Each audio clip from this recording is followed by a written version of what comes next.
On the donut-shaped asteroid of Pâtisserie, life was a feast.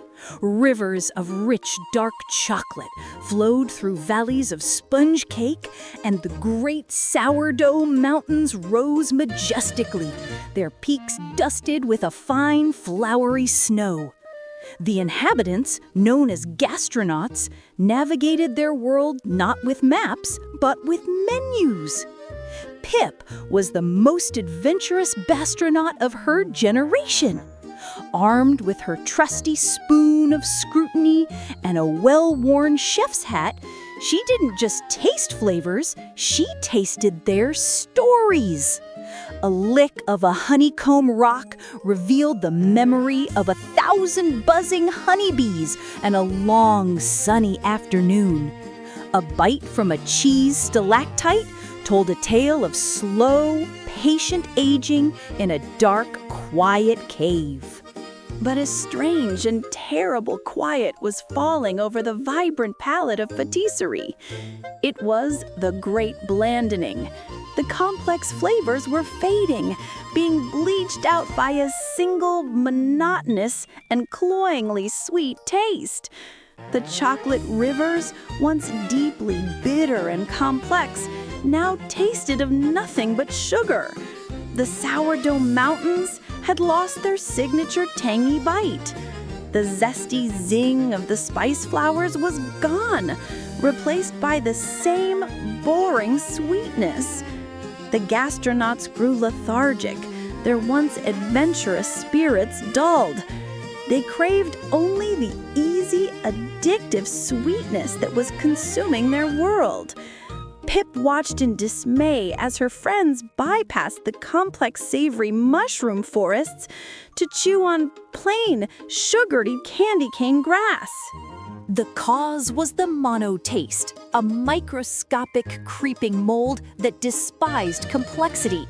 It devoured the intricate notes of bitter, sour, and umami, and what it left behind was a simple, uniform sweetness. Pip knew she had to do something. She went to the crustiest, oldest gastronaut on the asteroid, Old Man Biscotti, whose home was a brittle gingerbread cottage. "Ah, the blandening," he sighed, his voice raspy. He tapped a dusty, rolled-up scroll of wafer paper. "It's the monotaste. There's only one way to stop it. The Ambrosia Astra. A dish of such perfect complexity, it can reboot the world's palate." He looked at Pip with sad, faded eyes. "But the recipe requires the 5 primal tastes in their purest forms. My own taste is gone, child. I can't even tell the difference between a lemon drop and a sugar cube anymore." He gave the recipe to Pip. It was a call to adventure. With her loyal companion, Gummy, a small, chewy, chameleon-like creature who changed flavor depending on what it ate, perched on her shoulder, Pip set off for the forgotten corners of Pâtisserie. Their first journey was to the sour swamplands of Kimchi Bog, a place of fabulous fermentation the other gastronauts now avoided. Bubbles of tart, tangy air popped around them. Gummy, nibbling on a fermented cabbage leaf, turned a vibrant, eye-watering green, pointing the way with its tail. By navigating the bubbling pools, Pip found the heart of the bog and collected a shimmering, quivering, sour sphere. Next, they traversed the salt crystal flats, where salty geysers erupted in shimmering crystalline plumes. It was a dazzling but dangerous landscape. By timing the eruptions, Pip darted in and snatched a perfect, razor-sharp salt shard from the air. Their most daunting challenge was the bitter canyons of cacao. The air was thick with the bracing, challenging aroma of pure, unsweetened chocolate.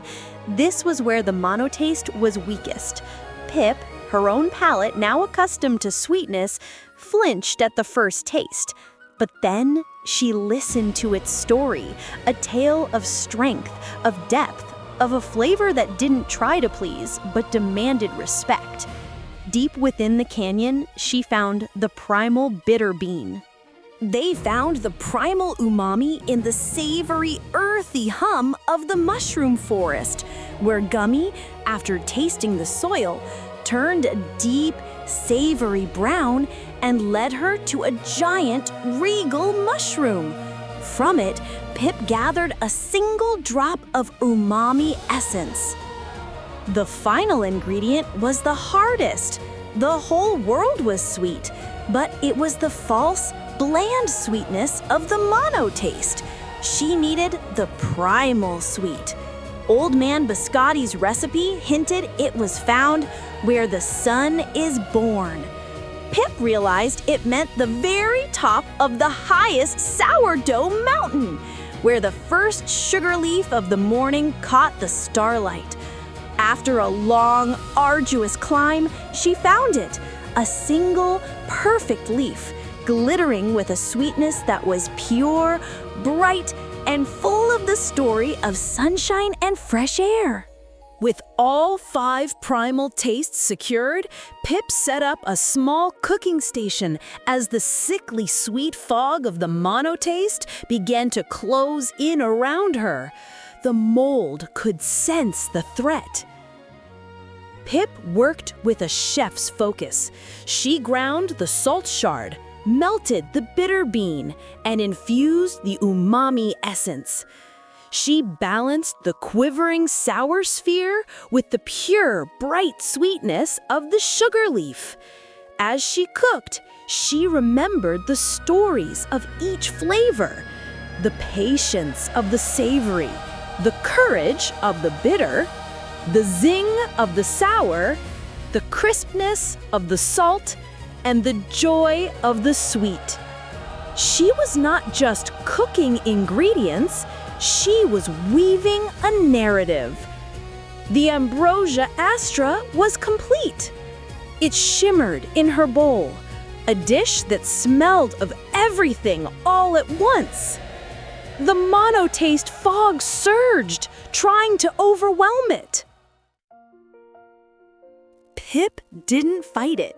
With a steady hand, she placed her spoon of scrutiny, holding a single, perfect drop of the Ambrosia Astra directly in the path of the advancing mold.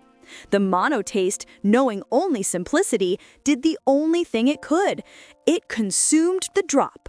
The effect was instantaneous. The sheer complexity of the dish was too much for the simple organism. The perfect balance of 5 primal tastes, each with its own rich story, overloaded its very existence. It was like trying to shout a single note in the middle of a grand symphony. The monotaste shuddered, vibrated, and then dissolved into nothing. A wave of pure, complex flavor washed back across Pâtisserie. A deep, bitter note returned to the chocolate rivers. A sharp, zesty tang rose from the Sourdough Peaks. The spice flowers burst open in a riot of flavorful, aromatic color. The gastronauts awoke as if from a dream. They looked at the bland candy canes in their hands with disgust and were suddenly filled with a craving for pickles, for coffee, for all the wonderful, challenging tastes they had forgotten. Back in his cottage, Old Man Biscotti took a tentative sip of a soup Pip had made. A tear rolled down his cheek. "It's salty," he whispered with pure joy. A great feast was held, not of the easy and sweet, but of the challenging and complex.